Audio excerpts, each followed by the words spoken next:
chuva, alta umidade e temperaturas amenas. Essas são condições favoráveis para o mofo branco aparecer, mas não são as únicas. No programa Técnica Rural de hoje, você vai saber como combater esse fungo que vem se expandindo de maneira alarmante no Brasil, devido à sua incrível capacidade de se camuflar na forma dos resistentes escleródios.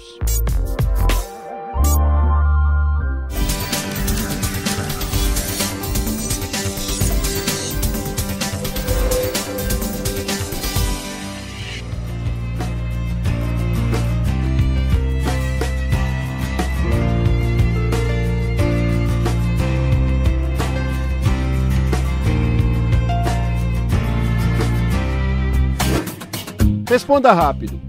Quando e onde ocorreu o primeiro registro de mofo branco no Brasil? Alternativa A, 1910, no Paraná. Alternativa B, 1921, em São Paulo. Alternativa C, 1960, em Mato Grosso. Daqui a pouco você vai saber a resposta. O Sclerotinia sclerotiorium é um velho conhecido de produtores, agrônomos e pesquisadores brasileiros. Afinal, o famoso mofo branco, como é conhecido, ataca diversas culturas por aqui, principalmente a soja e o feijão.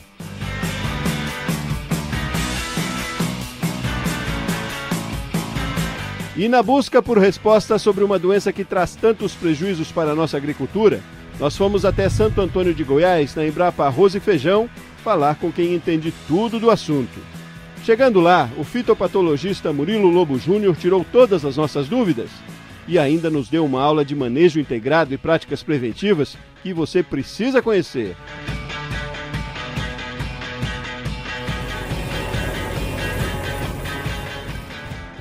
O mofo branco ele é uma doença de grande importância para o feijão comum e para muitas outras culturas, porque ele é causado por um fungo que sobrevive no solo durante vários anos. É praticamente impossível de erradicar essa doença. E ele, além do feijoeiro comum, ele incide sobre outras culturas como a soja, como o algodão, a canola, muitas hortaliças. Então existe uma restrição grande de formas de manejo dessa doença.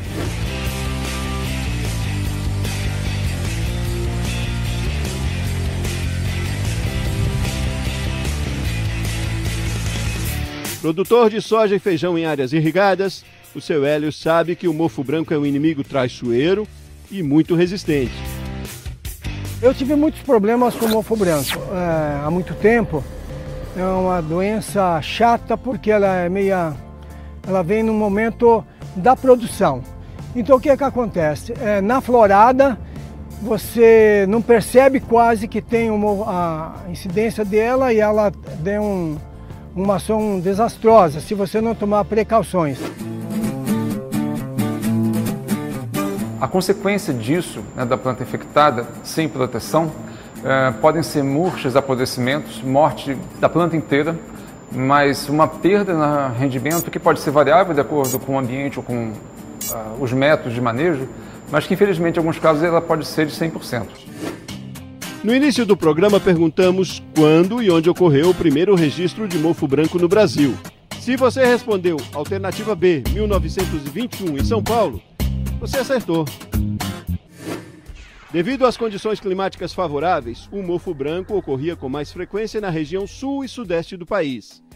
Mas desde a safra 2003-2004, a doença vem se manifestando em regiões mais quentes. Hoje, estima-se que 6 milhões de hectares no Brasil apresentam a doença. Isso representa quase 9% de toda a área plantada do território brasileiro. Você deve estar se perguntando, por que essa doença avançou tanto e como ficou tão resistente? Em primeiro lugar, ele não é um fungo nativo dos solos brasileiros. Ele veio importado há décadas atrás e hoje ele está presente em muitas regiões importantes para a nossa agricultura, porque ele é transportado ou transmitido pelas sementes. Então, o primeiro dano que tem é a infestação das novas áreas, onde ele vem pelas sementes ou pelo maquinário infestado, e ele mata a semente contaminada. E ele produz as suas estruturas de resistência, os escleródios, no momento que ele começa a atacar as sementes. Os escleródios são estruturas de resistência produzidas pelo próprio fungo. Eles ficam camuflados no solo à espera de condições ideais para germinar. Elas têm tamanho e forma regular, mas são sempre de cor negra e elas Então tem essa capacidade de sobreviver no solo durante muito tempo, fazendo com que seja mais difícil ainda o manejo da doença. Esse escleródio, ele tem uma camada de melanina que deixa ele bem rígido e resistente, né, a vento, chuva, seca, temperaturas de todo tipo, muitos inimigos naturais. E numa época onde ele está submetido a temperaturas amenas, a chuvas intensas ou irrigação muito frequente, ele germina. E quando ele germina, ele produz um cogumelo em forma de taça chamado apotécio. E nos apotécios, cada um, são produzidos vários milhões de esporos que são lançados ao ar. E quando esses esporos encontram as flores das plantas cultivadas, que são hospedeiras da Sclerotinia, aí sim você tem a infecção. E quando isso acontece, as coisas podem facilmente sair do controle e de maneira irreversível. Para cada planta infectada, ele pode produzir dezenas ou até centenas de novas estruturas de resistência. E isso complica muito o manejo da lavoura, porque a infestação acaba virando como fosse uma bola de neve. São cada vez mais escleróides numa área e ele tem que fazer o manejo, senão ele não consegue conviver e acaba tendo que abandonar as áreas cultivadas. Você já viu que o mofo branco e seus escleródios não estão de brincadeira. Mas fique tranquilo. A partir de agora, vamos mostrar uma série de técnicas e medidas super eficientes no combate e prevenção desse poderoso inimigo. Responda rápido. O mofo branco tem 100 espécies vegetais como hospedeiros. Essa afirmação é verdadeira ou falsa? Voltamos já com a resposta. Não perca! Conversando com o fitopatologista Murilo e o produtor Hélio Orides, descobrimos que é possível sim manter o mofo branco e os escleródios longe da sua lavoura. Anote aí algumas dicas preciosas. Primeiro, só compre sementes certificadas e tratadas. O tratamento de semente tradicional feito pelos produtores, onde se tem misturas diferentes de produtos de contato com produtos sistêmicos, ele costuma erradicar a semente. A gente não pode dar uma garantia que ele vai ser eficiente em 100% dos casos, mas o tratamento de semente, por si só, ele é uma forma muito eficiente de você controlar 100% do fungo que está presente na semente. Uma vez que você já tem escleróides, já tem um histórico do mofo branco numa área, continua sendo importante você ter uma semente com zero de infecção, porque senão você está praticamente enxugando gelo, né? Você está dando um tiro no pé, né? Se começa a reinfestar a área, por melhor que seja o seu programa de manejo. Esse é o princípio que eles vêm de campos já sadios, porque o mofo branco, ele não vem só pelo escleróide, ele vem internamente, intrínseco dentro do grão. Sempre lave as máquinas e implementos utilizados na sua lavoura. A limpeza do maquinário é muito importante, mas não somente de plantadeiras e colhedeiras, né, ou dos tratores. É importante também para quem produz sementes, para quem beneficia sementes, fazer a limpeza daquela UBS, né, da unidade beneficiadora de sementes, porque ali podem ser transportados e propagados, né, as estruturas do fungo que levam a doença para novas áreas. Mesmo que você esteja fora de uma lavoura, o cuidado com as máquinas, que inclui aí plantadeiras, colhedeiras, o próprio trator, mas também as unidades beneficiadoras de sementes, né, para quem faz o processamento, a limpeza, né, do que vai ser levado para um município, para uma outra região, isso é tudo muito importante porque são medidas de defesa, né? Isso garante com que a gente consiga conter o fungo para que ele não vá em novas áreas, garante com que exista um sucesso maior também no manejo da doença dentro da própria lavoura, e é algo que é uma responsabilidade de todos nós. Saindo de uma área que tem mofo branco, você já percebe onde tem mofo branco, indo para outra área que não tem, você tem que fazer a limpeza dessa máquina. Com o quê? Tem esse assoprador que você tem que pôr nas costas, esses estilozinhos da vida, você coloca, bombeia, né? Tem que limpar a máquina para você levar para o outro lado. Também é recomendado a parte externa, para não estragar a colheitadeira, dar uma lavada com jato. Esse jato que toda fazenda tem, dá uma lavada nos pneus, na plataforma, na garganta da colheitadeira. É bom, você posterga a entrada naquela lavoura. Nunca vai ter, porque às vezes tu vai com o carro numa lavoura de um vizinho que tu nem sabe que tá, vem no pneu, ou tu entra na roça, no outro você não viu que tinha, vem na bota. Então um dia vai acontecer, mas tu pode levar mais tempo. Isso é salutar, isso é muito bom você fazer esse procedimento. Há alguns minutos perguntamos se a afirmação "o mofo branco tem 100 espécies vegetais como hospedeiros" era verdadeira ou falsa. Olha, infelizmente essa afirmação é falsa. O mofo branco tem muito mais hospedeiros que isso. São 400 no total. É por isso que entraremos em mais uma importante técnica, a rotação de culturas. A rotação de culturas ela pode ser então complicada pela dificuldade da gente ter plantas não hospedeiras. Então, se tudo que tem folha larga é planta hospedeira de mofo branco, inclusive plantas daninhas, o que sobra para a gente? Sobram as gramíneas, que já são muito importantes em si. No caso, milho, milheto, sorgo, né? O arroz de terras altas. E hoje um dos exemplos bem eficientes para você fazer uma redução ótima do fungo no solo é a integração lavoura-pecuária, né? Onde você tem uma rotação, então primeiro um consórcio, no caso do Sistema Santa Fé, de milho com braquiária, né? Feito aí para você estabelecer pasto, né? Na época seca, mas também é uma forma eficiente de você estabelecer uma planta de cobertura que vai ajudar muito pela barreira física que ela forma para bloquear a germinação dos escleróides. Ela favorece também a proliferação de fungos e bactérias no solo que são parasitas ou que são antagonistas dos escleróides, estrutura bem o solo, né? Faz com que evite que a gente tenha acúmulo de água na superfície, que favorece também a doença. Então, uma rotação de culturas bem planejada, como por exemplo o caso da integração lavoura-pecuária, é uma das práticas que tem muito impacto e que é muito útil para o produtor adotar. E é por isso que daqui a pouco vamos continuar falando sobre a rotação de culturas e sobre outras alternativas de manejo fundamentais para você combater o mofo branco. Então não saia daí!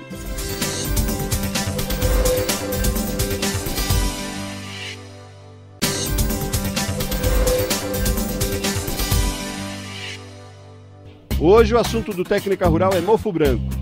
Agora há pouco, o fitopatologista Murilo falou sobre a importância da rotação de culturas, uma alternativa que o Sr. Hélio conhece e aplica muito bem, fazendo uma palhada de encher os olhos.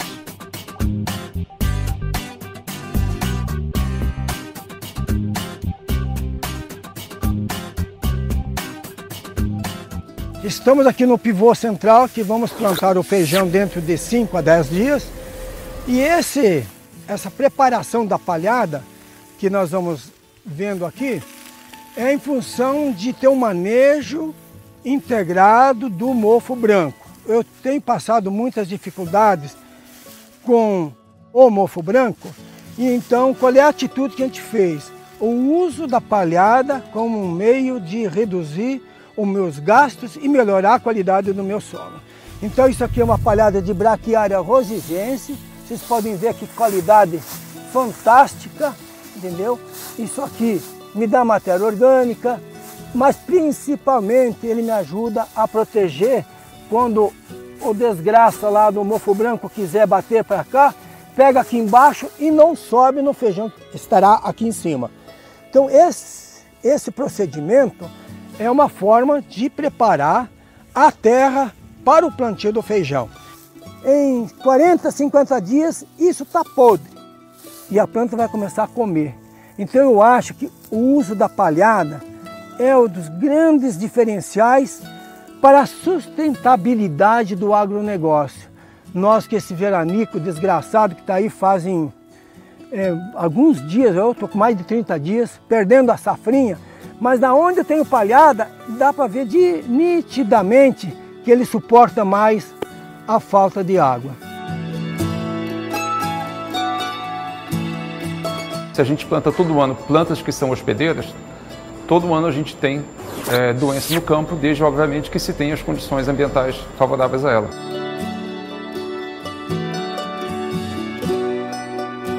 Tu não planta sempre soja. Tu tem que entrar com milho de vez em quando e as plantas de cobertura, que são muitas. Tem crotalária, braquiárias, milheto, tem ninje, tem um monte. E as técnicas para fazer isso, isso aí tem, o Iapar, por exemplo, tem um trabalho, aveia branca, que é fantástica para reduzir nematóide, fusário. Ela dá 6 toneladas de palhada por hectare e te dá ainda o grão para você vender. Mas não basta escolher a cultura adequada para rotacionar. Na hora do plantio, você deve ficar atento ao espaçamento das entrelinhas. Se a gente não tem como manipular o ambiente, a quantidade de chuvas ou a irrigação que deve ser necessária, também bem planejada, a gente pode modificar um pouco o ambiente dentro da lavoura para que o fungo tenha mais dificuldade em progredir, abrindo um pouco também do espaçamento entre as fileiras. Isso pode ser muito prático, porque também, como nós falamos antes, a planta molhada há mais tempo, ela é favorável, totalmente favorável ao progresso da doença. Então, se você consegue abrir um pouco mais as fileiras, plantar com um pouco mais de espaçamento e fazendo com que o solo fique mais seco, mais rápido e a planta também, isso também dificulta bastante o progresso do mofo branco. Procuro plantar plantas mais eretas, que é assim, aonde entra sol, não entra mofo branco.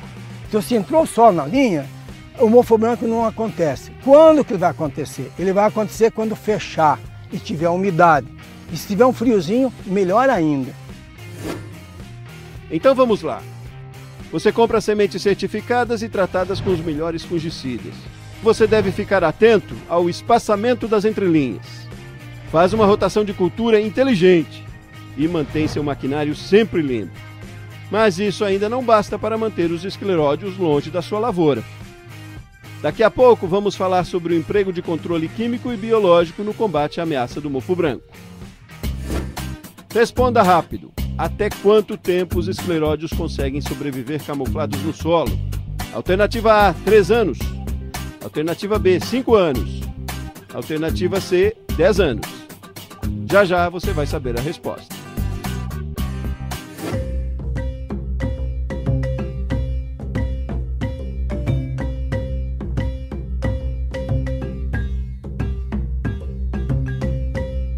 Vamos agora para um passo fundamental no combate aos escleródios, a pulverização. Nós estamos agora numa estufa da Embrapa Arroz e Feijão para deixar bem claro qual que é o momento crítico de ocorrência da doença, que é exatamente a época do florescimento, né? Quando a gente vê já as flores amarelecendo, caindo, né? E se por acaso essa planta tivesse com as flores infectadas, seria já então a porta de entrada, né, para o mofo branco se manifestar. E também um momento mais importante para a gente fazer a primeira pulverização para proteger essas plantas. Olha, isso é muito importante. Quando é que o mofo branco é um problema para nós? É da florada para frente. Até a floração, tu não se preocupe com o mofo branco. Quer dizer, tu tem que estar antenado. Mas quando sair a primeira flor, aí que é o problema. Existem técnicas de pulverização de fungicida, você fica de olho, abriu a primeira flor, você faz um tratamento para intoxicar a planta, entre aspas, intoxicar, aí aquela flor quando cair, ela cai contaminada e o mofo branco vai querer pegar e você tem um controle. Então as pulverizações são da florada até o enchimento de grão. É nesse momento o nosso perigo. Nós havíamos perguntado para você, até quanto tempo os escleródios conseguem sobreviver camuflados no solo? Se você respondeu, alternativa C, 10 anos, você acertou. Por isso também é fundamental acertar na hora de acabar com a infestação dos escleródios no solo. Um dos segredos é o emprego de agentes antagonistas. Para você pegar o escleródio, que é a bostinha de rato que fala, né, aquela sementinha, aquilo a gente usa um produto biológico que chama-se tricoderma. Há várias marcas no mercado boas, cepas boas. E aí tem uma coisa que tem que ser falada. O tricoderma age muito sobre o escleródio. Ele ataca o escleródio e acaba. Então você diminui uma população grande de escleródios. Entretanto, no inverno o tricoderma não tem bom desempenho. O frio não é o chão dele, ele não gosta do frio. Vamos deixar de usar o tricoderma no inverno? Não. Mas assim, a eficiência é menor. Nós temos que usar ele sim, no verão. No milho, quando você planta milho, o milho não é atacado pelo mofo branco. Mas o escleródio está lá. Se eu fizer o tratamento com tricoderma na cultura do milho, eu estou diminuindo o exército. Eu considero o exército do mal. Tem tanto soldado. Se eu diminuir o exército dele, eu vou ter menos problema lá na soja, no feijão, lá na frente. Nós temos uma convivência muito grande com a Embrapa Arroz e Feijão, o CPAC, em que nós temos o MIP, manejo de gado de praga, manejo de gado de doenças, então todos esses manejos a gente faz. No programa Técnica Rural de hoje, nós vimos que o mofo branco e os escleródios do solo guardam uma série de artimanhas para atacar a sua lavoura. Mas também vimos que é possível combater esse inimigo que anda por terras brasileiras há tantos anos. Que nem diz o ditado, de tanto apanhar você aprende a bater, né? Mas é mais ou menos isso. Então, o convívio, no começo, quando foi as primeiras vezes, a gente se desesperava, usava exageradamente produtos químicos, que são ótimos, são necessários, mas hoje eu já convivo com menos gasto no químico entendeu? Em relação ao que eu gastava antes. Eu aprendi a conviver com essa situação, sim. É o dia a dia.